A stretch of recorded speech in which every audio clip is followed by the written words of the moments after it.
Hi, I'm Clayton Hora with Pro Co-op. Today I'm joined with Metzger, an agronomist out of Ruthven. We're going to talk about late season soybean health and insects such as spider mites and soybean aphids. Soybean aphids are an insect that can damage plants late into the growing season.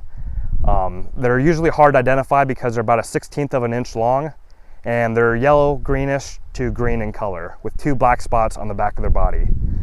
They're usually heavily colonized in small spots throughout the field, so it's really important to have an intensive scouting plan to be able to see those spots in the field to make sure they're not evenly throughout the field. Under high pressure, they will leave a black sap on the field, which will damage the chlorophyll, and they won't be able to take energy in from the sun. And 250 spider mite or aphids per plant is what's needed for economic threshold. However, if you have other insects in there damaging and feeding on the plant, that economic threshold will go down a little bit as those insects work in conjunction to damage the soybean plant. Spider mites is the other insect we want to talk about this time of the year in late season scouting.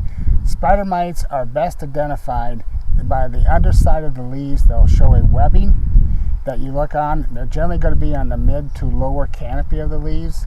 The other thing to look for is a white scraping or scalping on the leaves, where what they call stripling, as the leaves are white in areas and spots.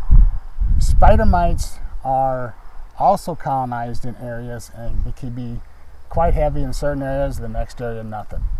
The control wise of it, you want to have what they call moderate stripling, which is somewhat subjective. With control of the chemical wise, you want to use a product that has a glyphosate or a lowers band.